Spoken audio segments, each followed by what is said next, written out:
Okay.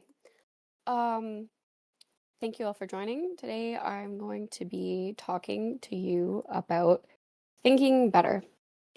And I called this a collection of tips because I think that's really what it is. I'm kind of giving you a whirlwind tour through um, some things that I've identified that have helped me improve my own thinking.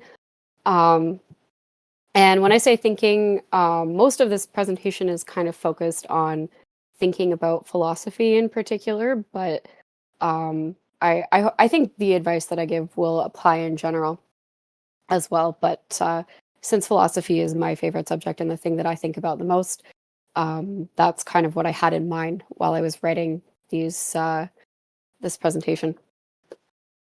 So I'm going to start, as all good presentations should, I'm going to start with a disclaimer. Which is, as I've said a few times already in the server, some of you might find this overly basic, and I apologize for that. This is not an advanced epistemology talk. Little of what I'm going to say relates directly to objectivism. And as the illustration here indicates, this is kind of the intellectual equivalent of saying, eat better and go to the gym. It's not some crazy supplement plan or carb timing or rest day rotation. It's just, if you ask your fit friend how to get started getting fit, he's going to say, start working out. So if I could put my my point in a nutshell, it's that you have to practice and put in the work. So you won't necessarily come away from this presentation today being a better thinker, but I hope you'll have an idea of how to make yourself a better thinker. So, but that's kind of my first little hidden tip, which is to think of the mind in the same way that you think of the body. Um, I find that a very clarifying way to think about the mind and its potential and how we learn and grow and the things that can affect us mentally and spiritually. We have a certain definite nature, we have a certain potential, but the basics make at least 80% of the difference, right? The difference between somebody who works out regularly and somebody who doesn't is so much greater than the difference between two people who work out the same way and have different potential. There are so many people out there who, if they apply themselves a certain way, they could be Olympic athletes or Nobel Prize winning scientists, and they just haven't tried. They don't know because they've never gone through that specific process to become what they could be. The difference between who you are and who you could be is much greater than the difference between your maximum potential and anyone else's. But all that being said, if you do find this presentation too basic, or if you don't like it, then feel free to give me some better suggestions because I do want to give more of these talks and I'm all ears. So here's a little outline of what we're going to talk about today. I'm going to start with mindset and motivation, which I numbered as 0 for reasons you'll see. And then we'll go into content, method, and expression. And some of you might find that structure familiar, or it might jog something in your mind, and that's because I kind of modeled it on the idea of classical education, grammar, logic, and rhetoric. I find that kind of a useful way to think about how to structure the learning process. But this is not a presentation on classical education, and I'm not endorsing it, and that's why I use different names, but just wanted to call out that analogy in case you find it useful. Before I move on, I want to note that in reality, there's no distinction between content, method, and expression. Content uses a method, method is about some content, and both always have some expression. And these are not phases that you move through in the process of thinking, so please don't try to treat this as some kind of flowchart. This is purely just how I've decided to organize this presentation. And the point of this, hopefully, is to prepare you to think clearly about any topic you want, from vaccines to virtue. So we'll start with what I call Rule 0, and that is expect things to make sense. The reason I call it Rule 0 is not because I like computer programming or anything like that. It's because you need it before you can even get started with anything else. And what this rule really boils down to is the primacy of existence. But I wanted to put it in the form that I sort of had it as a child. My basic, implicit expectation of the world that led me to, um, be the curious, interested learner that I was. You might look at this and think, oh, of course I expect things to make sense. I believe A is A and existence is primary. And some of you probably already are completely on this premise, so don't take it personally. This is addressed to anyone who does need to hear it. But you need to believe this and feel it all the time in every subject. And you may not understand all the full implications of expecting things to make sense. So that's what I'm going to elaborate on in this section of the presentation. So the rule 0 is that you must understand things yourself personally. Expecting things to make sense does not mean that you think someone out there can understand it, even if you don't. It means that everything is open to you to get it. And that doesn't mean you have to necessarily be interested in every topic, but for the things that you do need to solve for your life, you can't just sort of go on, oh, well, supposedly there's a reason for that, and so I'll accept it. When I was a child, I was incapable of accepting anything that was not justified to me. I never believed anyone who told me anything like, you don't need to know the reason, nobody knows, nobody can know, it's impossible to answer. That kind of thing just made me angry and made me want to prove that there could be an answer. So you need to require yourself to be convinced, even of things like 2 + 2 = 4. And if you don't know how to convince yourself of that, then you really should go back and validate that type of knowledge. All of this it's more demanding than maybe it sounds. I'm not talking about being mindlessly stubborn, or refusing to accept others' points of view. It means going through a specific process every time you learn.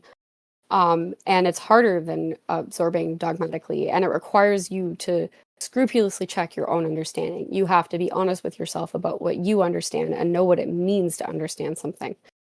So some of you are probably going to have an objection in your mind, which is that, some things just have to be accepted or memorized.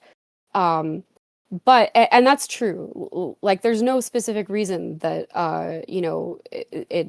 it's justified to call a dog and not chien, right? Like, you speak English and those are arbitrary sounds. But even for those things, you have to validate that they have that status. For instance, you have to validate what is a primary fact that is just something that you see perceptually in existence versus something that is a derivative conclusion. And you have to know the relationship between primary facts and derivative conclusions and how that's known. If something is arbitrary, like a convention that you have to use, you have to understand that it is arbitrary and that some convention is needed and why it's reasonable to use the same convention as everybody else. And I want to remind you that Helen Keller needed to be convinced of this. So this is something that we all learn implicitly at some point in our lives. Nobody's born knowing these things. And if you can't explain to yourself why it's true, it's just because you've never tried to make it explicit, not because it's innate. All of this gives you the responsibility and the gift of knowing for yourself if your ideas are true, rather than relying on outside validation. And it occurred to me that this amounts to intellectual ambition. And for me, it was a bit odd to have that thought, because this is just something that I've taken for granted since I was a little kid. And I never thought that, when I was a kid, and even today, people often said to me that I was overly ambitious or kind of extending myself very far in what I would try to understand or learn about. But I don't know, that never made sense to me, but because it was just something that I thought was natural. But if I put myself in that outside perspective, you have to see that as true. And that means ambition is limitless, right? And you really have to see no topic as outside the realm of reason. And I think a lot of people have certain topics that they do kind of compartmentalize in their head as not being open to reason for whatever reason. sorry to use the word twice, but they'll think of certain things like etiquette and manners, love and beauty, sports, culture, fashion, especially, are examples of things that I think often people kind of don't question or see as having any kind of rational basis to them. And that means either that they accept them mindlessly or they write them off. Neither of which is a good state to be in. What we find beautiful and the ways that we interact with each other, and the rituals we observe, though all of those are open to us. All of those come from some type of rational thought. They're not just animalistic patterns of behavior, and they're not the irrational ways that people distract themselves and waste their time. And they're also open to us to understand and question. So I really want to encourage you to think explicitly about the man-made nature of the world that you live in. Almost everything that you see and interact with on a day-to-day basis is man-made. And you have to think about and judge the man-made things that you see. Why does this exist? Who made it? How? For what purpose? Is it the right way to be doing it? And remember that everything has to be learned. Nothing is innate. Even things that people seem to grasp naturally, they have to go through a learning process. It may be implicit, but there's nothing that, just because you didn't learn it as a child, you can't learn it as an adult. Or conversely, there's nothing that just because you learned it as a child means that it's some untouchable innate talent. Another angle on this is that you can't see any topic as outside the realm of your reason, which means that if things are actually relevant to you personally and to your life, you cannot leave them locked up in some on some higher level that you see as unattainable. That doesn't mean that you can solve the world's problems in an afternoon. Solving difficult questions is difficult, and it does require a specific, very difficult process and a lot of time. But you can't see those things as closed off to you. And to give you a personal example, when I was younger, I was fully prepared to invent my own philosophical system before I discovered objectivism. Because as far as I was concerned, there was nothing sufficient out there for my problems and concerns. But inventing a philosophical system wasn't my goal. It wasn't something that I wanted to do for the sake of it. My goal was to find answers to my very deep, urgent questions about how we live and how we know.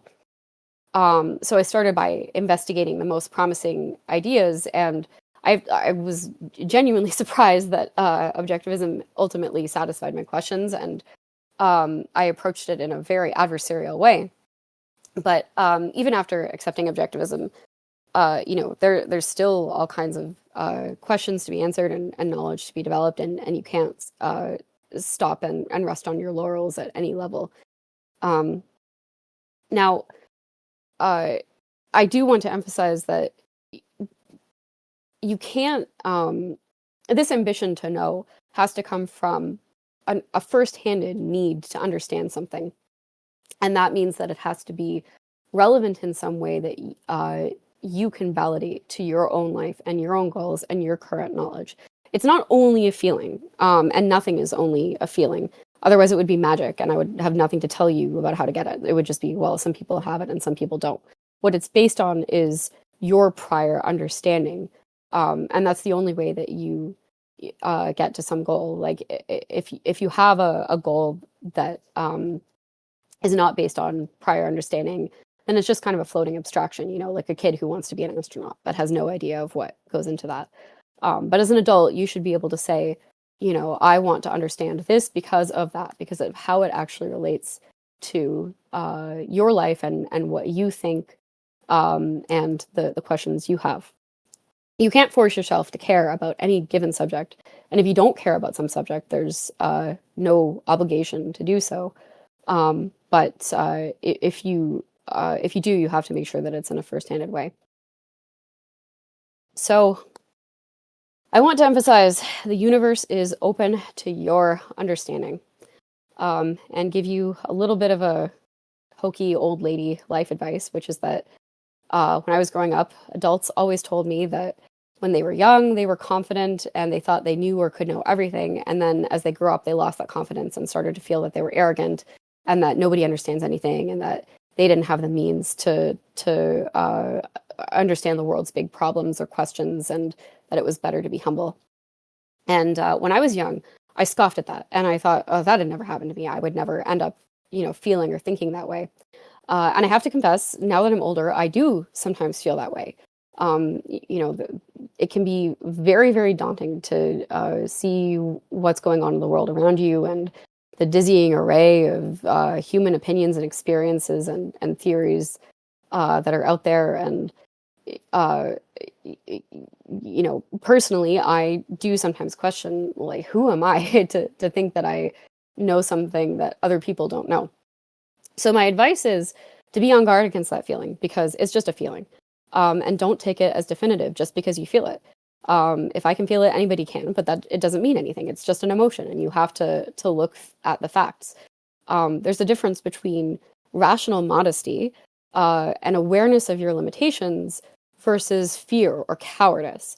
And a lot of people really want to blur the line between those two and make you feel fear and cowardice about thinking in the guise of telling you to be aware of your limitations. If you don't know enough to answer something, you don't know, but it's open to you to know, given the right process. It's natural to have doubts and fears and insecurities, but what you need to develop is the strength to say no to them. So at this point, I want to bring up two of what I think are the best and most fruitful essays that Ayn Rand ever wrote, Causality versus Duty and The Metaphysical versus the Man-Made. If you were in my reading group, you will remember me harping on these two essays all the time. And I encourage you to go read them frequently. Beat yourself over the head with them. Because the point of these essays is essentially what I'm saying in this motivation section, which is that if you want to understand something, you have to look outward, not inward. You already know what kind of being you are, which is a rational animal. You're a human being, and that's all you need to know to be able to develop any skill or think about anything that you want to do. There's no childhood trauma or personality type or whatever other psychological thing you can think of that will change that. At best, it might slow you down or speed you up in some areas or make certain things more or less enjoyable to you. But the fact is that everything is still open to you. So think about not whether you can do it based on your personal characteristics, but what needs to be done based on what you already know and what skills you already can do. And don't beat yourself up for not already knowing things or not already having certain skills. You have to start somewhere, and certainly don't resent other people for knowing what you don't know. A disciple of causation looks outward. He is value-oriented and action-oriented, which means reality-oriented. And I would like you all to be disciples of causation. So that means that you dispense with the concepts of intelligence and genius. I'm not denying that people have different levels of innate potential, but I do not think there is any worth in thinking about those ideas in relation to yourself. If we go back to the body analogy, you have, until you start doing an Olympic training regimen, you have no idea if you can be an Olympic athlete or not, right? Like just sitting there on your couch, you have no clue unless you've actually gone through that process whether you have the potential to be the best of the best. Which should not, like, your goal should not be to be at the top of anything anyway. It should be to achieve the things you want to. But you can't kind of just look at yourself in a vacuum and say, am I a genius or am I not? And it's a complete waste of time to think about those things. There's a lot of people out there right now who are trying to make it seem like certain levels of philosophy or philosophical innovation or progression are blocked off to people who don't have a level of innate talent. And often, again, they'll kind of try to invoke fear and cowardice by pointing to, kind of weirdos on the internet who come up with wacky ideas or their own philosophical systems. and say, if you try to go down that road and you're not a genius, you're just going to end up like this internet loser. But a genius is whoever has the courage to honestly apply himself to whatever he does. And what separates a genius from some loser on the internet is that honesty. So don't set out to be a genius. Set out to understand the things that you need to understand and achieve your own intellectual goals. And I truly believe that if you do that, then anyone sitting here listening to this can accomplish anything that they want to. You can't set out to revolutionize the world, but you have to hold no limits to your own understanding, and always be ready to take the next step. So have that courage. And finally, since we know that Ayn Rand said as an argument, I'd like to share this little exchange from Ayn Rand Answers, in which Ayn Rand was asked if she could write a revised edition of Introduction to Objectivist Epistemology for people with an IQ of 110, or keep it accessible only to those with an IQ of 150, to which Ayn Rand said she'd prefer that people raise their IQ from 110 to 150, and that it can be done. I really believe that is true. So now that I've spent all this time up in heaven with all the great things that you can do, it's time to get back down to earth, and here's where the hard work begins. And I say that with a bit of a tongue-in-cheek, because I actually think that having the right attitude is harder work than doing the learning, but I think most people think of it in the opposite way. So the first question I want you to ask yourself is, are you smarter than a fifth grader? And I really want you to take that question seriously. This image represents the attitude that you should have.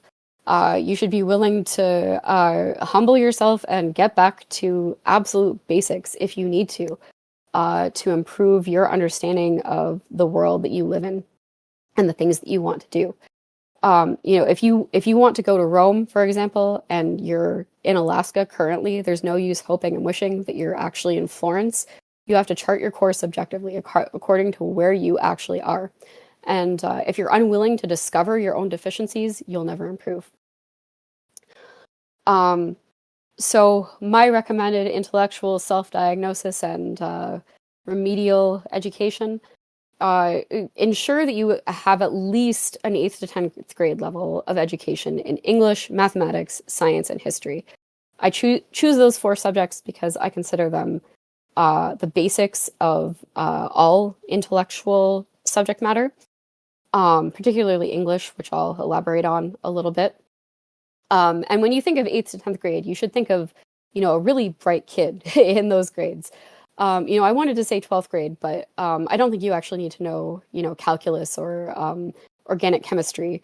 So maybe not those, but you really have to be sure that you are very solid and firm on the basics of elementary knowledge, and don't be embarrassed if you don't have that knowledge.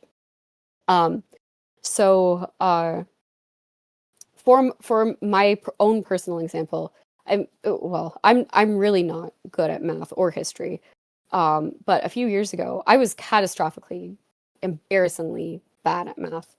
And I actually went on Khan Academy and started at kindergarten, no joke, counting to 10, because I didn't want to miss anything by accident that I might need to know, and worked from the very ground up to bring myself up to a kind of average level of math education.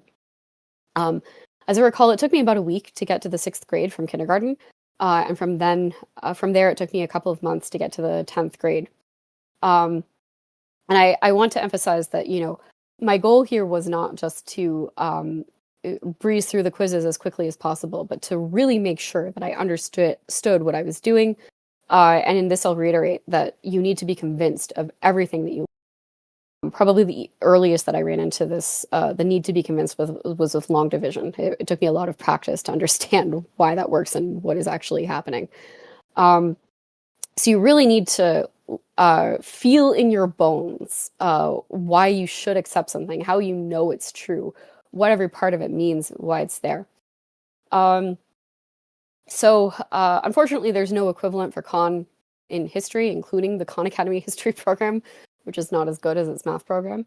But you need to apply this same type of thinking and going back to the basics with English, science, and history as well. In both science and history, you need to validate for yourself the methods used to gather facts and the causal claims made about those facts. How do we know this, and how does it justify what we're concluding about it? And I put those two together because history and science are both, in essence, about cause and effect. In English is more similar to math. You have to see the logic behind why concepts are grouped a certain way and why it makes sense to structure things a certain way. This is indispensable, not just for people who want to know about philosophy, but for everyone. I mean, every single adult should have this level of knowledge. Anyone who needs to live and make decisions in an advanced culture needs to know these things.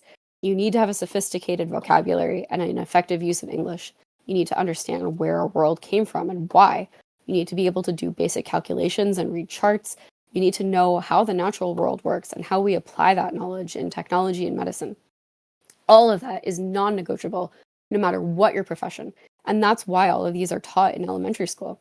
I'm trying to beat you over the head with this point, because no matter what your job is, there is no excuse not to know these things. Computer programmers need to know history. Journalists need to know math. Financial analysts need to use clear English. Kindergarten teachers need to be scientifically literate. There are no exceptions. And you don't have time not to know these things. I know it can sound very daunting and overwhelming, but if you find yourself in any field wandering and uncertain and you don't know how to tell what's true or how to evaluate evidence, it's because you're missing fundamentals, either in that field or in something more basic to that field. And these subjects are as basic as it gets. I'm going to guess that almost everybody who is watching this will have at least one area that they're deficient in those four fields. And I'd like to suggest that we could take time to improve those things together on the server, watching history documentaries or playing vocabulary games. So if that's something that you're interested in, then let me know. So I want to give special attention to literacy as a skill. English, knowing English is the basis for learning all of those other things in effect, or whatever language you learn them in, but I'm assuming it's English here. So I want to encourage you to always read carefully and know the meanings of the words that you see, and also know range of meanings, like historical usages of words. You'll never understand anything completely if definite meaning in your mind, if grammar is a bunch of arbitrary conventions. You can read as much as you want, but you won't actually get the full effect of what you're reading. Even knowing how to spell is important for reading because there's so many homophones and homonyms in English that often you'll need to be able to use your knowledge of spelling to distinguish between two similar words like discrete and discrete. One example I'd like to give, just because I mentioned on the slides here, there's a certain prominent objectivist who I once had an exchange with, who brought up a quote by Henry James, where he's talking about the perception of a newborn child and how the world, in his words, is a blooming, buzzing confusion. And this prominent objectivist says that he disagrees with that because the baby is not confused. Babies are not confused about what they see. They're absorbing it intently. They don't yet have a basis to be confused because they have nothing to compare it to. Now, that's a good point, except unfortunately, it relies on a misunderstanding of the word confusion, which is that the word confused to mean bewildered, puzzled, is actually relatively recent usage of that word. And the basic and original meaning of the word confusion is for things to be blended together and indistinct. And that's what, I'm sorry, I think I said Henry James before, but I meant William James. That's what William James meant when he was talking about the baby's sensory world. And that makes more sense in context, right? Because he's basically just saying that babies are born without the ability to perceive individual objects. They just have a sensory chaos.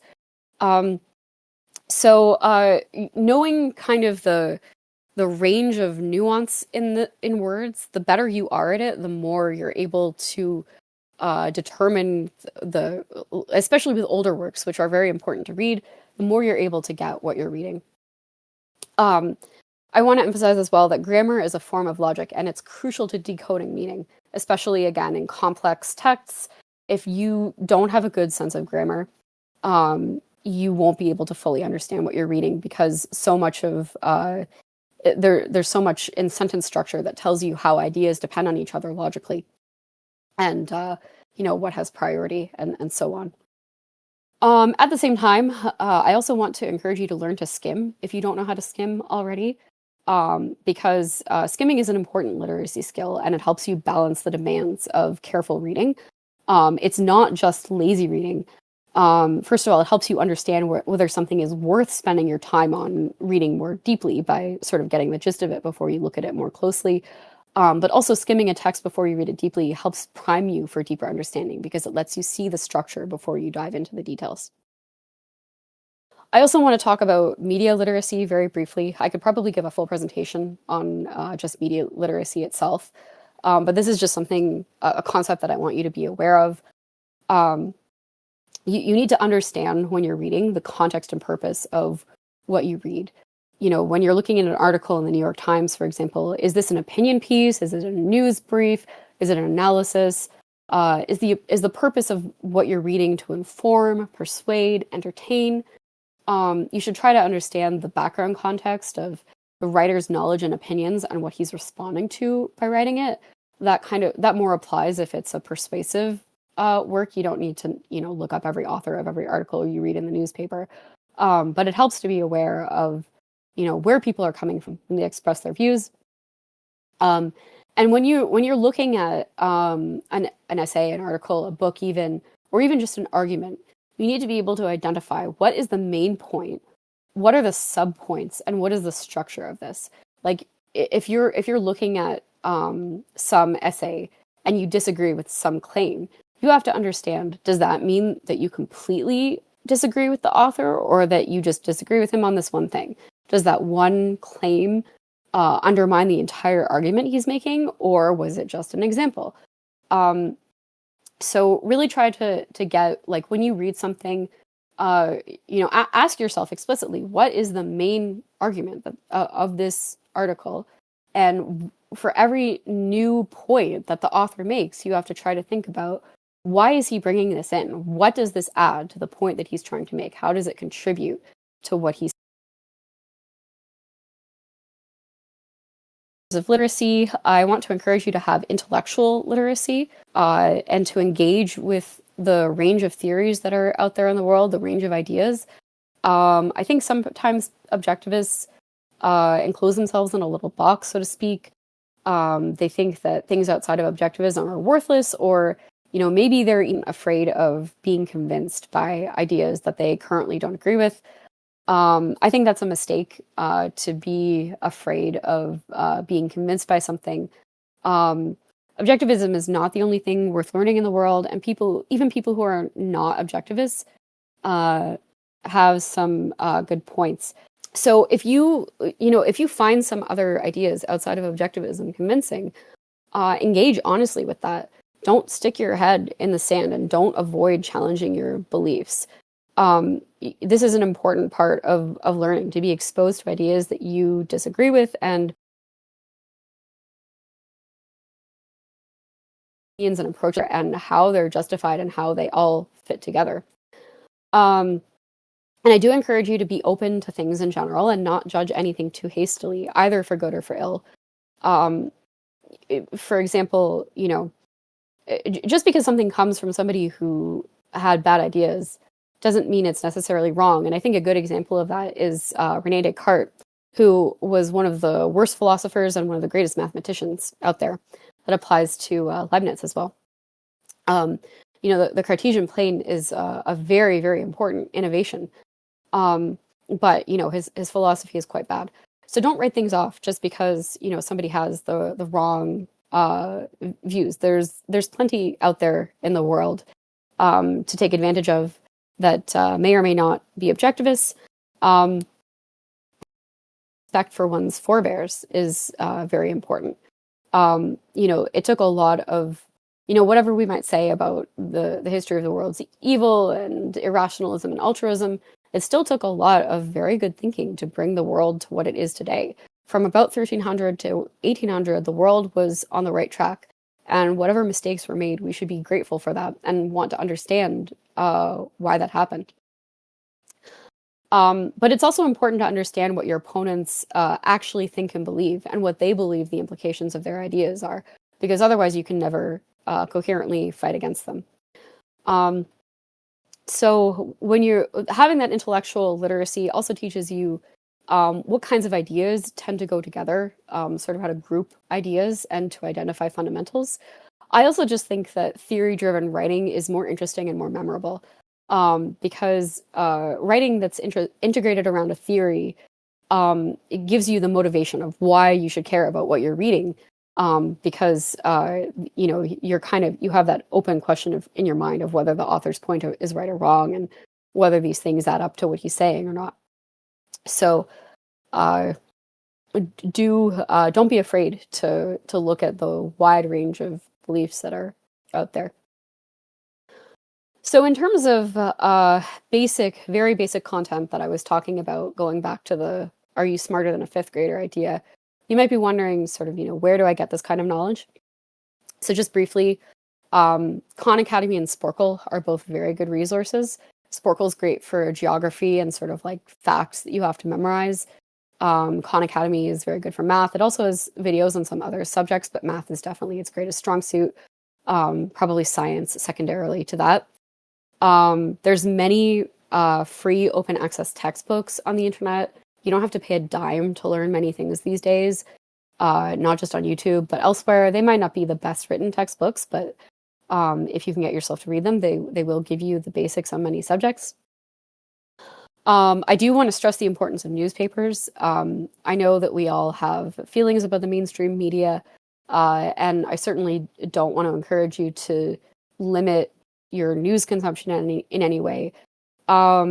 But the thing about non-mainstream media is that often it has a specific agenda that it's promoting, and it's not trying to holistically cover the news. And it doesn't have the same goals as newspapers.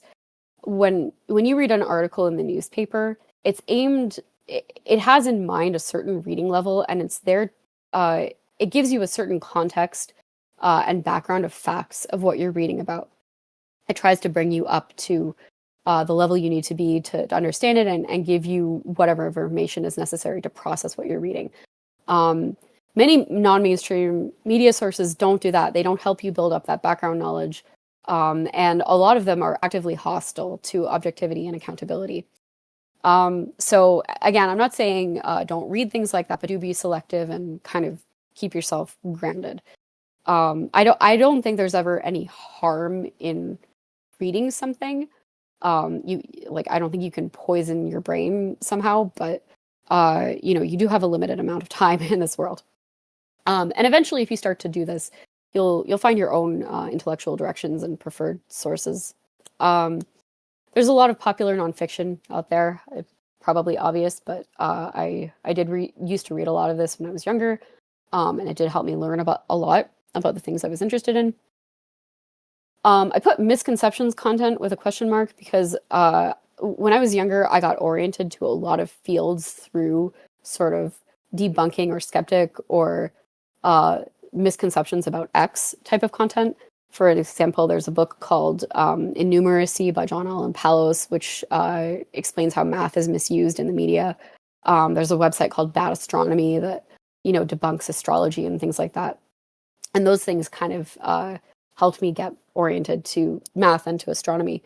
But I'm not exactly sure if I think it's a good idea to do that, but I'm throwing it out there anyway because I did do that, and I did learn a lot that way. I'm just not entirely sure that the problem with that type of content is that it might not give you the full systematic, holistic view because it's focused on certain bad ideas that people have and not actually in the basics.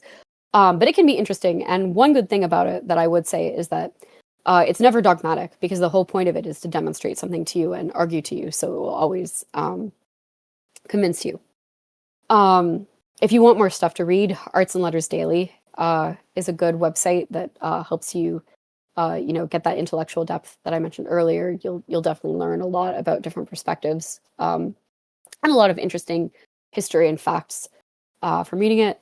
And if you want even more stuff to read, check who I'm following on Twitter because I mostly follow publications and I have lots of follows on there. So finally, in connection to content, I wanted to highlight a few specialized areas that I've found especially fruitful for my thinking. These are mostly in relation to philosophy because that's what I'm interested in.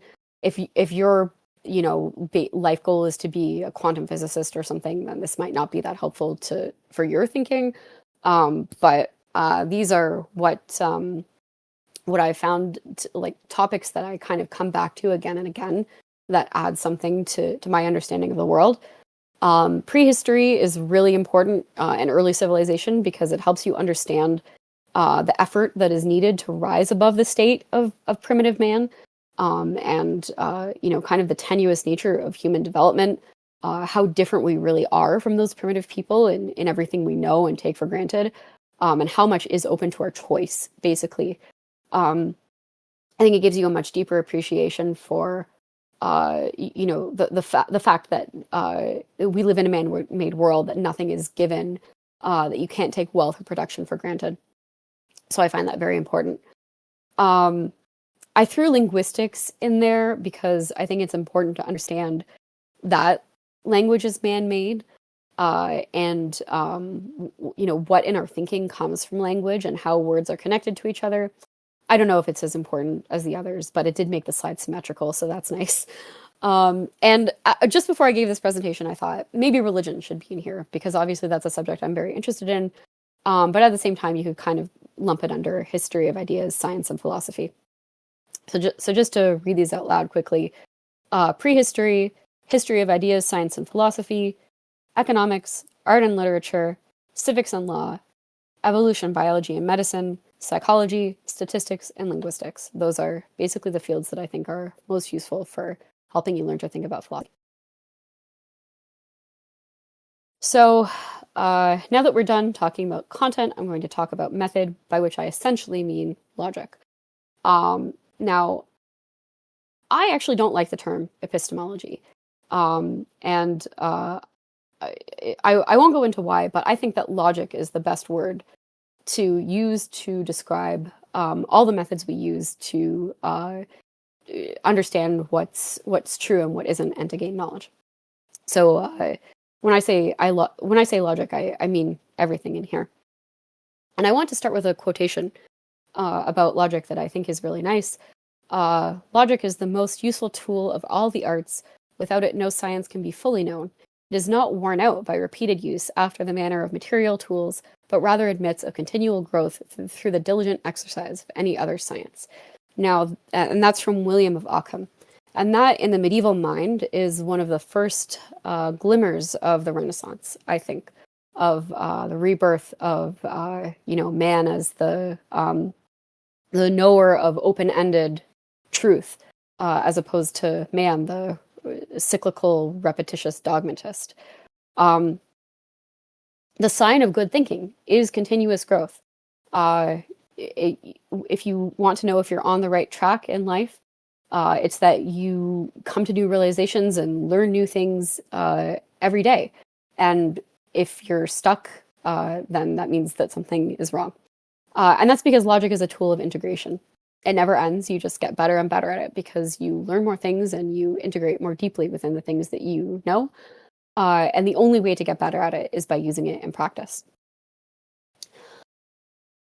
Before I address logic specifically, I want to address maybe a common misconception about logic, which often, content that's presented as critical thinking often falls into this trap where it basically says that you can somehow learn how to learn without having any specific knowledge. Now, you can tell from the last half hour of this presentation that I deeply disagree with that. There's no such thing as learning how to learn without specific knowledge. But a lot of what's out there that's oriented towards thinking rationally will try to convince you that this is true. So just be a little bit skeptical when you run across that type of content. Some of it is helpful, but it's a type of rationalistic thinking that only considers internal consistency. And if you try to learn if you try to think about things, without having any background context or knowledge, you'll just be floating in midair. There's this idea that having detailed automatized knowledge somehow prevents you from thinking fluidly because you'll be bound up in dogma. But the exact opposite is true. Actually, the more knowledge you have, the more fluidly you think, the more quickly you're able to, pull together all the things that relate to some idea that you've heard. Another issue with critical thinking type of content is that because it divorces everything from context and from fundamentals, it actually treats principles and fundamentals as bias. Like quite explicitly, that is the premise of contemporary analytic philosophy, that all ideas should be able to be evaluated in a vacuum without respect to any other idea. Now, that is obviously absolute nonsense. Evaluating something according to your ideas and principles is not being biased. It's having integrity and being objective. It also treats bias as an inevitable, inborn kind of original sin. Now, I'm not saying bias doesn't exist and that there aren't certain cognitive errors that it's easy to fall into, but it's not because it's inevitable that we think badly or that we have some genetic predisposition against thinking.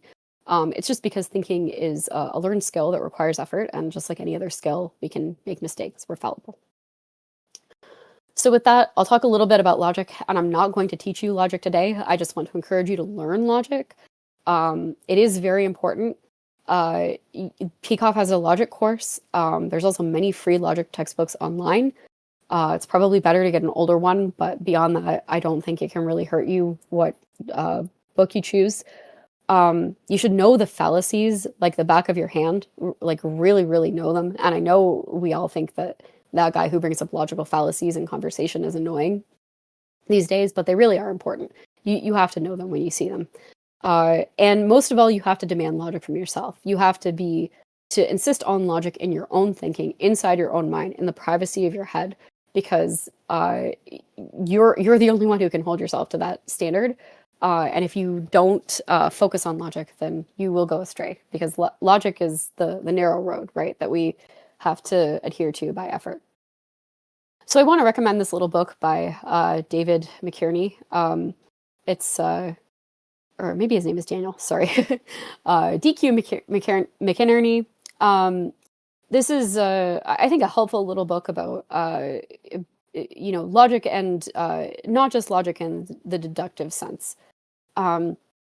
He does use terminology a little bit different from objectivists do, especially in how he uses the terms objective and subjective, but don't stress about that. His overall approach, I think, is good, regardless of how he uses words.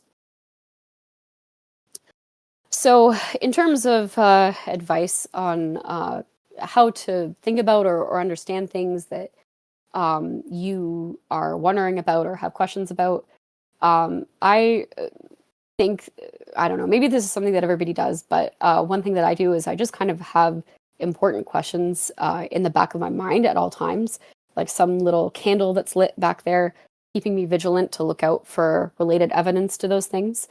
Ayn Rand called this giving her subconscious standing orders. There's a related concept in working out called greasing the groove, which is that you sort of do a little bit of an exercise at irregular intervals when you happen to come across it. So for example, suppose you're interested in learning how to judge somebody's character. You don't know how to evaluate the people who are around you. How could you go about figuring out how to do this? Well, first of all, by remembering to activate that context whenever it's relevant. When you interact with people, think about how you're judging them. You should also notice how other people approach it, and try to absorb, do you agree with their approach? What constitutes it? And is it something that you want to adopt? So Scientific thinking, I think, is something that applies to all of life, not just science. It applies to history as well, because having a scientific mindset is essentially just thinking in terms of cause and effect. Now, again, all of this presupposes that you know the basics of whatever field you're working, that you're wondering about. You can't just start to, wander into vaccinology without knowing the basics of biology and clinical research. But that being said, it's important to understand how science comes to its conclusions and try to adopt that mindset in yourself. That doesn't mean doing double-blind controlled studies for everything, but it means isolating what factors are relevant to the effect that you're interested in. B followed A. Why did B follow A? Was it because of A, or was it because of a third factor, etc.? So something that I do inside my own mind is kind of just generating hypotheses and narratives all the time, making up convincing arguments. And half the time at the end, I just throw the whole thing out because it was nonsense. And this can apply to factual arguments or moral arguments. There's really no, you can never go down a bad road by doing this as long as you're thinking clearly and objectively. But this, I think, helps you develop. This is how you develop conclusions about things, I think, is just to think of possibilities and be always on that premise of trying to interpret things and trying to build an explanation for the things that you see, and then seeing if they fit or don't. You have to ensure that you're considering all the relevant facts, and you have to be very, very, very honest with yourself about the status of your knowledge, what you know and what you don't know, what you still need to absorb in order to think about the question that you're interested in. So that's, I think, my best advice of how to kind of come to your own ideas. But how do you evaluate other people's ideas? Now, this is a long list of questions, and I don't think this is like a checklist that you can go through every time. But the first step in evaluating other people's ideas is just to understand them. And so these are all questions that you need to have answers to before you can even begin to evaluate some idea that you're confronted with. What exactly are they saying? They're using certain words. How are they using those words? What's the scope of the claim? Like, are they referring just to a particular situation, or are they making a generalization? As I said before, what's primary and what's secondary in the argument? What leads to what in the argument? What's the background context? What would it mean to deny this claim? Also, how do you know what is being claimed? I emphasize this because often people get their understanding of other people's arguments through secondhand sources, and it leads them, like, especially through kind of memes and humor and mockery. And it leads them to just have a straw man idea of what their opponents think and not treat their opponents seriously intellectually, which is a mistake. So if you think you know what somebody thinks about something or what some argument is, you have to make sure that you know that for yourself, and not just because, some guy on Twitter posted a meme making fun of it that way. This really happens quite often. So don't jump to conclusions. Really try to understand things for yourself. And then once you understand it, you have to ask yourself, what would be the implications of this idea? And it might help to think about what claims could be related to this idea but aren't logically necessary based on the idea. Once you understand an idea, you can evaluate it. There's probably many more questions that you could ask yourself in relation to it, but these are the ones that I thought of. And again, this is not like, you can't memorize this like a checklist to go through. These are kind of habits that you have to develop over time. But you have to ask yourself, I think primarily, how does this relate to my experience? What do I know, or what have I seen that is related to what is being claimed here? I think we should all start there, and many people are in the habit of only seeing kind of received knowledge as valid when evaluating ideas, but our life experience, our personal observations, all of those are perfectly valid and important material, and often the basis for understanding things. You should also ask yourself, what has been similar to this idea or this claim or this proposal? now or in the past. And this is where understanding history is important, because you see the way things repeat themselves throughout time. You should ask yourself, what would it actually look like if this claim were true? Like, what would I see in reality if this were the case, or if people followed this idea, if it's a moral claim? If you're looking at an interpretation of a set of facts, you should always ask yourself, what are other possible interpretations of these facts? Are there any other logically valid interpretations I can come up with that don't, violate Occam's razor? You can also ask yourself, where does this idea come from and who benefits by holding it? Now, that's, where an idea comes from or who benefits from it, there's no logical argument against an idea on that basis. But it is evidence. It does give you a lead, and it does deepen your understanding. And then finally, of course, you have to ask yourself, does this contradict anything I know? So invoke all of your knowledge and not see any part of it as irrelevant to that understanding. Finally, with respect to method, I want to warn you to be careful with things that seem very close to your own ideas. One of the very interesting recurring premises or themes, a thread through Ayn Rand's novels, is that your enemies cannot truly hurt you, but your friends can. And that is metaphysically true. Because your friends or the things that you accept are the things that you allow to have power over you in some way, that you invest in, that you focus on, you spend time on, you encourage. And so you should have a pretty high bar. And I don't want to come across like one of those people who, again, in the critical thinking camp, who says that you basically says that you should be like completely skeptical of yourself and think that if you think something is true, that means it's false. But I do just want to encourage you to be wary and not be too hasty to accept things just because they seem similar to your perspective. For example, when you're looking at science, don't make the mistake of thinking this is science, therefore it's objective. Because science relies on a particular method, and not all scientists may be using that method properly. Philosophy underlies everything, and you have the right and the necessity of judging it all for yourself. The same goes for things that seem to be pro-reason or pro-individual. And the way that you have to understand the difference between something, that is on the right track, but maybe errs in details, versus something that is fundamentally different, but, posing as what's similar to you, is by learning to think about things in that fundamental cause and effect way. Understanding what is primary, what is secondary, what leads to what. You also have to be hard on yourself too, in a way. You have to be scrupulous, and you have to be willing to ask yourself, am I thinking about this in the right way? And what might somebody else say to me about this if they had different ideas? I don't think that process ever ends. Finally, we're going to look at expression of ideas. This is going to be pretty brief because this is not a full presentation on rhetoric.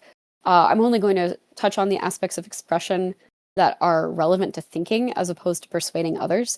But there is some aspect of it that comes into this. I think this will probably be about 10 more minutes. The important part about expression is that it lets you objectify your thoughts. You really don't know entirely what you think until you put it in language. And written expression gives you the means to see your thoughts in a way that is separate from yourself, in a definite, solidified form. And when you try to write down what you think, you will discover a lot, both for good and for bad. You'll realize that there are many things that you thought were completely firm in your mind. A chain of reasoning that you thought was completely ironclad actually rested on unarticulated hidden assumptions that you don't know how to explain. Or there may be areas where you're completely unclear, that you've glossed over something and thought, I kind of understand this, but it turns out that you actually can't articulate it at all. But the upside of it is that you'll also make many discoveries. You'll realize that you knew more than you thought you did in some ways too. you'll discover by having your ideas in front of you on the page, you'll be able to respond to your own ideas. And that lets you discover new themes, new connections, new ideas that take advantage of everything that your subconscious needs to offer. So articulating what you think is really, really important. I want to encourage you to, especially for intellectual questions that you're interested in, write out your thinking as much as possible, or just talk into a Google Doc. Like, having it black and white in front of you is very helpful. And if you have trouble articulating your ideas, I think there's two main causes of that. Either you just need to practice articulating your ideas, or you may need to read more. It may be that you're unclear because you just don't, you're trying to deal with ideas that you don't fully have the factual context to judge yet. So again, I get to emphasize the importance of vocabulary, the importance of knowing what the words you're using mean. When you use a word in your private writing, make sure that you're using it clearly, and be sure to concretize your abstractions. When you have some idea that you're aware of, like, say, capitalism is good, or I don't know, love is blind. That's just an example. Even if you don't necessarily think that's true, I mean, that's an abstraction, right? And you have to be able to say to yourself, what does that actually look like in practice? What does that look like in reality? What are examples of it? What facts give rise to it? And that's what writing, articulating, objectifying your thoughts lets you do. I find that asking yourself questions is also a very useful tool to clarity and to structuring your writing if you're doing it privately. Instead of just starting with a blank page or starting to write down what you think, I think it really helps to put things in question format first. I actually often find as soon as I articulate something as a question, I realize I already know the answer. I don't know. There's just something about having something in front of you in question form that kind of jogs your subconscious to give up the the answer that it didn't want to before. When you're unsure about something, sit down and ask yourself, what do you already know about this? And kind of just get it all out there on the page. Even if it doesn't seem necessarily related, try to organize all the facts and relevant knowledge in your head so that you have it all in front of you, so that you can see it all at once, and that you can come back to it later. There's nothing more devastating than having a really great thought that you lose because you didn't write it down. So please write it down. You should also always be on the premise of persuading yourself. As Ayn Rand says, the only way to change a man's mind is through persuasion, and that includes your own mind. So be in the habit of demanding reasons from yourself and knowing your own reasons. You deserve reasons from yourself more than from anyone else. You should know what you're doing and why, so that you're not wasting your own time, so that you're not taking yourself down blind alleys, indulging in, things that somebody yelled at you when you were 5 that you're still afraid of. You need to ask yourself why all the time. Again, it's because you deserve to know. You have to see yourself as a fellow human being who is as entitled to being convinced or persuaded as anyone else. And you wouldn't expect anybody else that you deal with to take anything on your say-so or your mere insistence or obey your commands without good reasons. So please treat yourself that way too. And this goes along with hypothesis generation and narrative generation that I mentioned before. Really try to, set up a little debate in your mind. If there's any part of you that is sort of unwilling or unconvinced or unsure of something, put it in words, use reason. I actually want you to imagine that you're being pestered by a small child. And this is something that I literally do. I very often imagine that I'm being followed around by a small child who is constantly asking me questions about, everything that I do or think or say. Why did you do it that way? How do you know that? Why do you feel that way? What made you say that? Why did you use that word and not the other one? Why do you do it this way and not another one?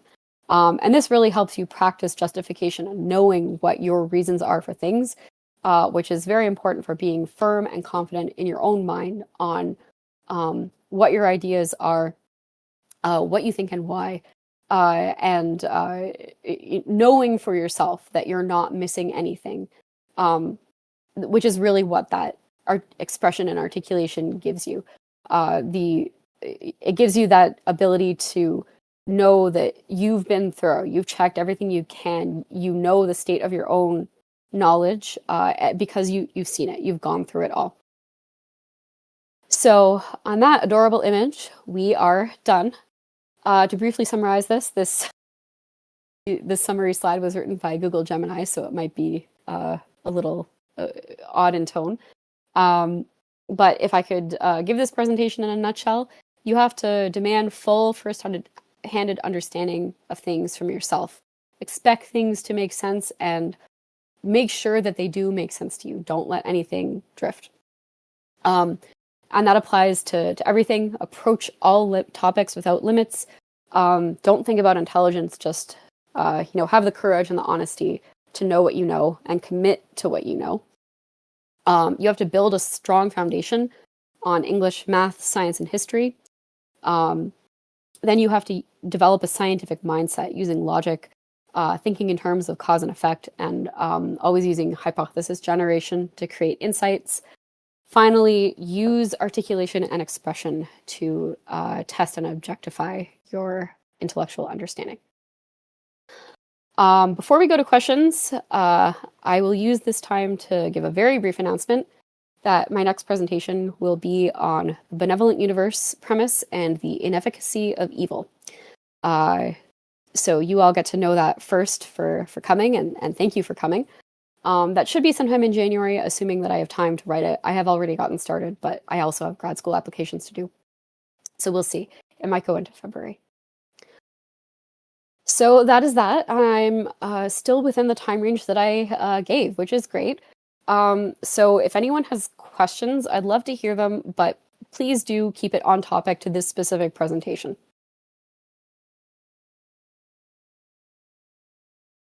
Yeah.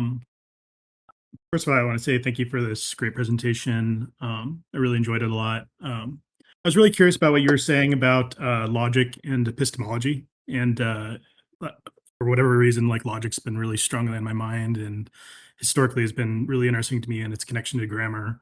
I'm curious, do you think like by looking at grammar logic, like you just always inevitably go to epistemology, you were talking about kind of your preference between those words. It seems like Oh, okay. I think I see what you're asking. So are you basically asking if I think that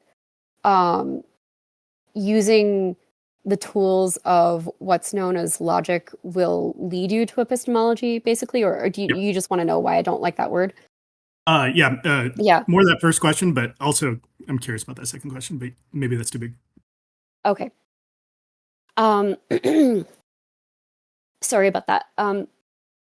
So I actually had a longer explanation of why I don't like that word written in my speaker notes, but as I got to that slide, I ended up skipping over it because I knew I was behind on time.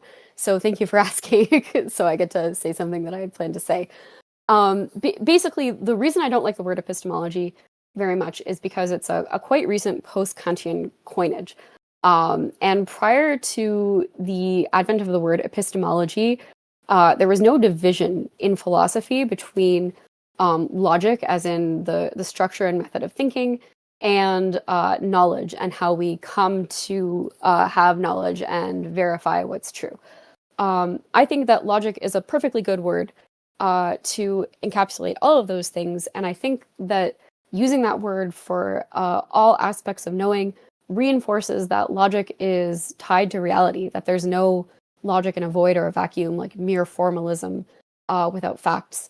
So that probably answers your other question as well, because it's not that I'm saying like, oh, you only need logic, not epistemology. It's just that I would use the word logic to cover what is called epistemology, if that makes sense. Yeah, makes sense. Thank you. Great, thanks.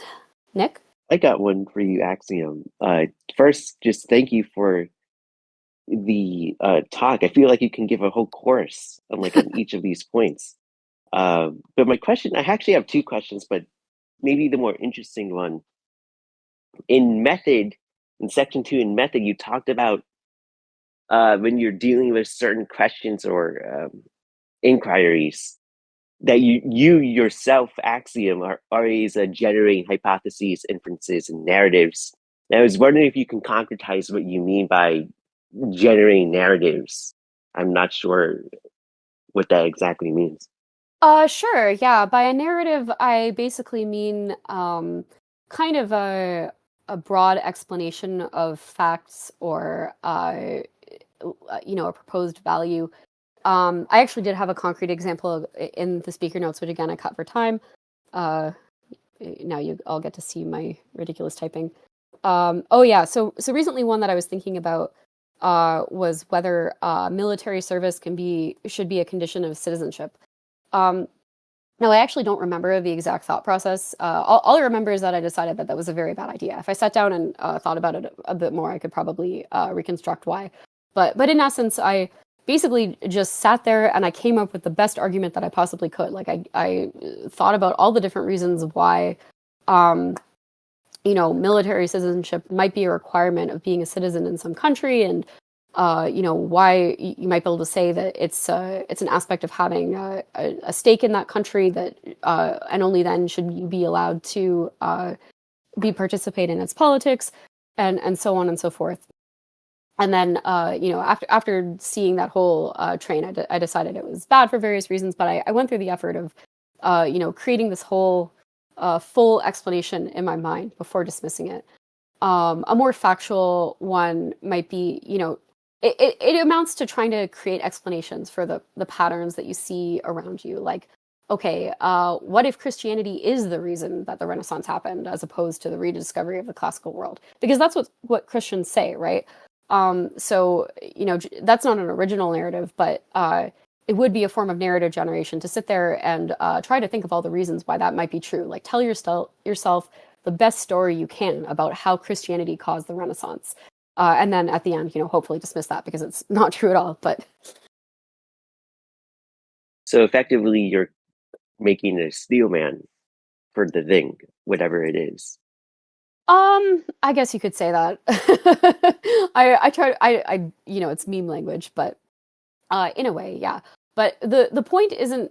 I guess the reason I don't like the term steelman is that it focuses on arguments of your opponents necessarily, and it sees it necessarily as confrontational, and everything is in a debate or a contest. But this just applies. This is just something I do in general, and I may or may not know what I think of the idea before I start coming up with it. If I have some question in my mind and I think I know something about the facts that are relevant, I'll just be like, okay, well, what if the answer is this? And I'll start to, like I said, tell myself a story about how it could be that way. And I may or may not be convinced by that story. I see. Oh, thank you, Axiom. I also have a second question, but if someone else has something, I don't want to take up too much. Well, I'm going to keep answering questions until people run out of them or my voice runs out. So I think you're good to ask your second question, and then anybody else can go. Cool. So it has to do with the basics of, I forget which section it was, but the basics of just the four subjects, the four classical subjects. And it's about math specifically. And the kind of context I'm asking this question is like, so I'm an educator. I've been in education ever since college. I think I can give a pretty good concrete firsthand answer as to why we need to learn history, science, and literature, especially literature. But for math, I really it's still like this thing that's fuzzy to me. Like, I can explain like why you need the basic operations of like addition, subtraction, multiplication, division. But beyond that, I really don't have a good argument besides like the basic vacuous, oh, well, it's good for critical thinking skills and, whatever the hell else people say. So I'm just wondering, like, you said like your math, like these things should be up to like at least an eighth grade understanding. And so that to me says like you think your math skills should be beyond the basic operations, at least from my understanding. So I'm wondering like what is it beyond the basic operations that you get that you think is like crucially needed? And if you didn't have it, then like something's wrong. Like, what is Mhm. your view on that? Yeah, so it's a few things. To start, I would say the ability to interpret statistics is crucial just for being an educated person in a modern society, because so much of what we see every day in the newspaper is based on statistics. Um, and if you are not statistically literate, then that will be a huge blind spot for you. You'll just be lost at sea. You won't be able to evaluate those things at all. So that's one thing. I would also just generally say that having a good number sense, again, there are many numerical claims made in the world today, and having a good number sense kind of allows you to deal with those claims. And I don't think that just knowing the operation can give you a good number sense. You need to go into something more advanced than that to really kind of intuitively grasp how numbers work and relate to each other. Um, Beyond that, I'll say I think that an understanding of science is important, and math is crucial to science. Even stuff like basic physics. I said an 8th to 10th grade level of knowledge, and I don't know about you guys, but when I was in school, we did do basic physics, basic chemistry, even biology. All of those things rely on mathematics in some way. Um, and finally, epistemology is mathematical, and I truly think that, especially understanding algebra, is like that. That is a step in adult cognition because it is the form of human thought in general. So maybe that's more of the nebulous critical thinking answer that you didn't want, but I do think that's true. So number sense, the algebra, and statistics. For the number sense, are you talking about like if someone asks you um like 120 times 30, like we'll do 12 times 30 first, and then like is that what you mean? Or like what do you mean by, can you concretize that number sense? I mean having a sense of whether uh, the numbers you're seeing and what's being said about them makes sense together. Like it's if you see um, you know again there's so many claims that are numeric or statistical in this world, and if you don't have a good idea of how numbers relate to each other, your brain will pretty much just turn off when you see those. Unfortunately, I don't have a really good concrete example, but I think things like orders of magnitude and rates of growth, um, and for instance, uh, knowing that um,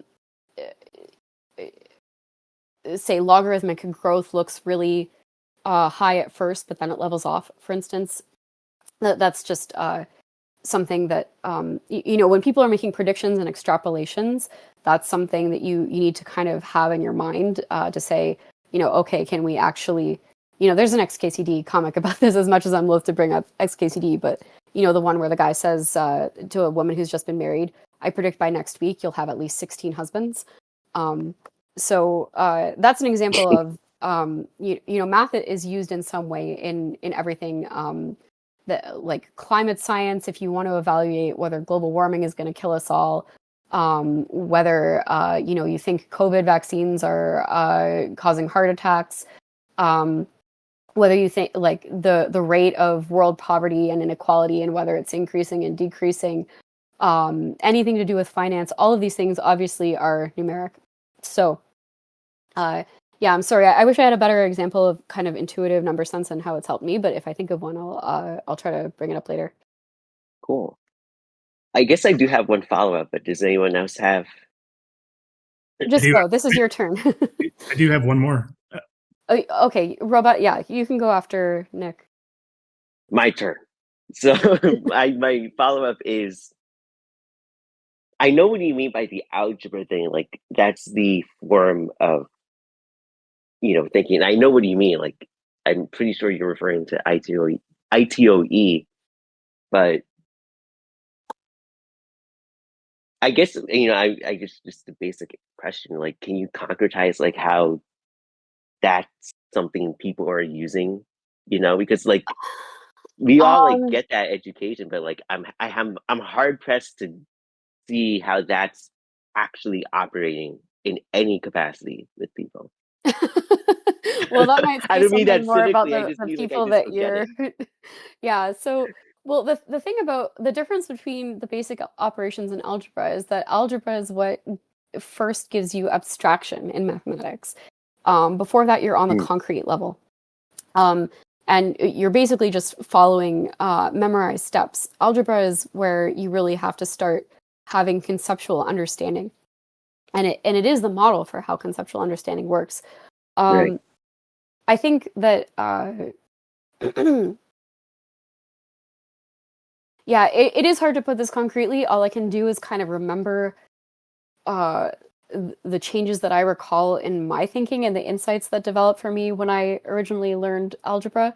Now, I know I said that I had a very bad math education and I wasn't good at math, but I did, at least take grade 9 algebra at the time that I was supposed to. And I may not have passed that class, but I was aware of like the content, slope and the Cartesian plane and rates of change and things like that. Um, and that is a way of thinking, understanding relations and then relations of relations and relations of relations of relations and so on. That I think all adults need to be able to do it. Like it gives you a very structured way of looking at levels of abstraction. So unfortunately, that's all I can say about that right now. But I hope that's at least a little bit satisfying. Interesting. And it was at least a little bit satisfying. So thank Okay, you. good. All right, Robot, you had something else you wanted to ask? Yeah, of course, I want to be the one who brings up the AI question.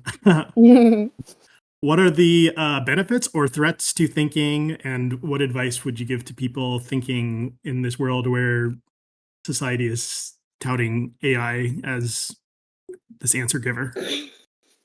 Yeah, so of course, probably most of you know that I use AI a lot and I really love it.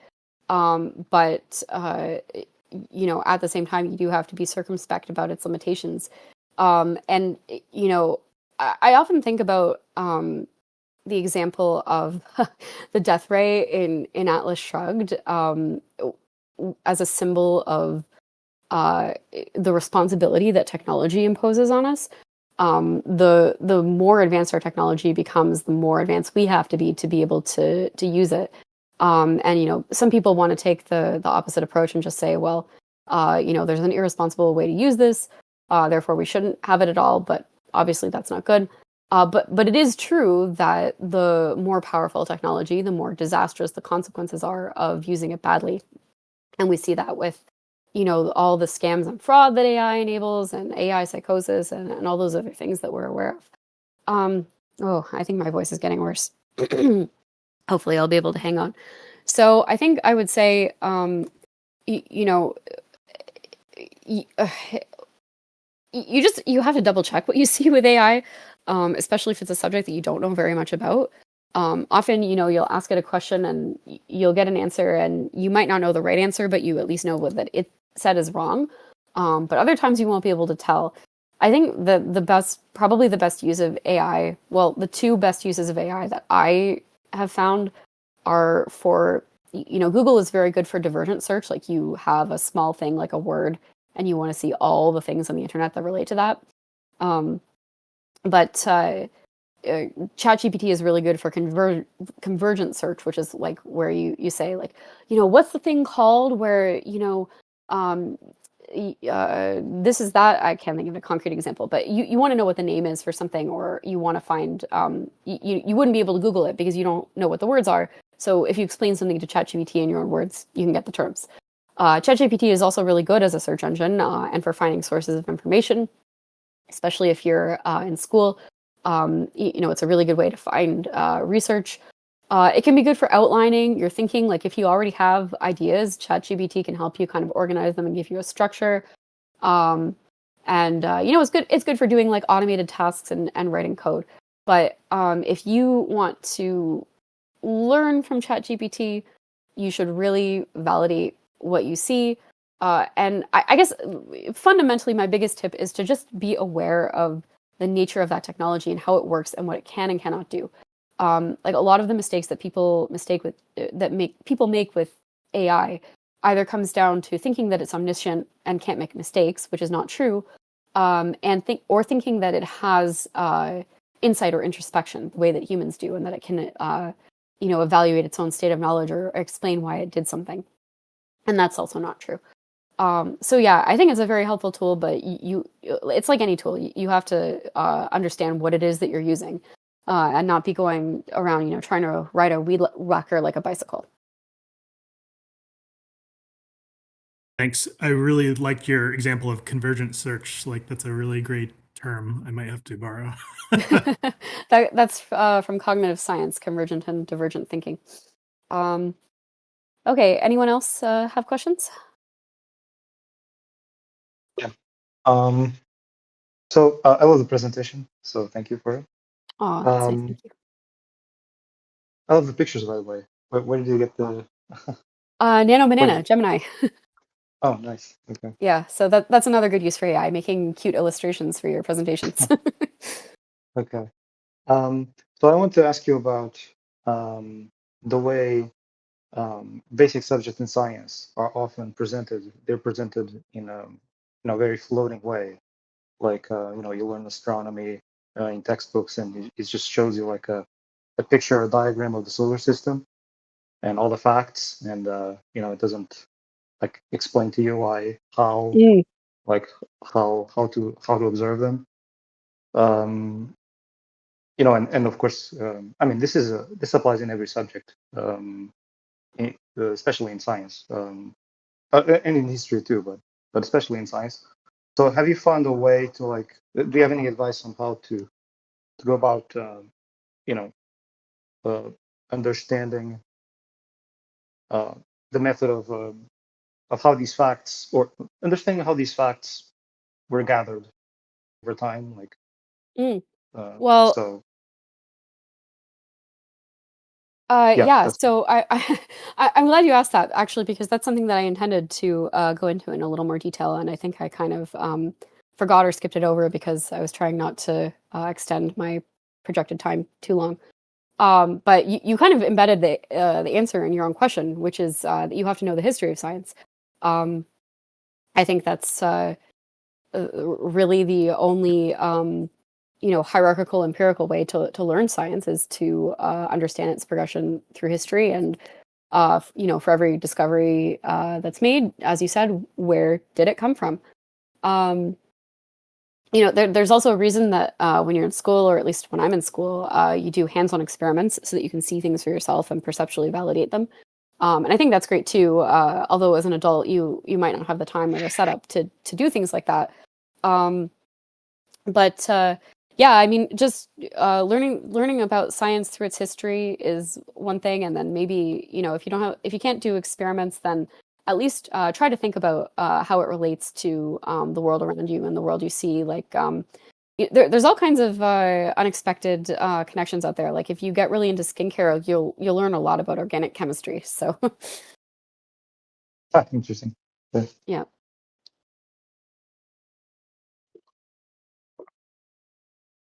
I could certainly be better informed on science myself, by the way. Do you Right. have? Oh, go ahead. Yeah. Oh, do you have uh time for a biographical question? Um, Ask me after I turn off the recording. I just don't want it on the YouTube video. Do it. Okay, does anybody else have other questions related to the presentation? Tom? My question is, what do you think of the popular notion of lateral thinking? How does that fit into any of the methods that you mentioned? I'm going to be honest, I've heard that phrase before, but I'm not completely sure what it means. Would you care to define it? from what I heard, it is about connecting many ideas together. So it sounds like a form of integration. But again, I don't know what it is, but they seem to, some of the people who advocate for it seem to say that it is better than integrative or analytic forms of thinking. So they say, oh, it's lateral thinking. So that's why I just I wanted to see. bring that I up. see. Okay, yeah. Well, I Googled it, and yeah, it sounds like it basically amounts to thinking outside the box. I don't think there's anything wrong with that as far as it goes. You know, when the answer to something is not obvious to you, and applying the methods that you already know don't work, it can be useful to kind of, you know, generate things out of your subconscious and just kind of throw stuff to the wall and see what sticks, and try to think about things in a way that nobody ever has before. You know, injecting some novelty in a situation can be good. It seems like, you know, it seems limited. Like this basically looks like a creativity technique or a creative problem solving technique, and maybe not something that would be relevant to strengthening thinking every day. But I don't see anything wrong with it from my 5-second Google and from your definition.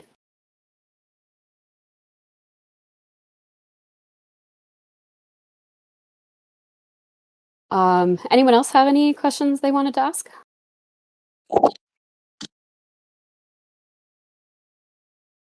Nick again? Oh wait, no, sorry, I didn't mean to do that. Oh, okay. All right. So we have a few people on here who have been silent the whole time. Andrew, Aries, V, Mashari. Speak now or forever hold your peace.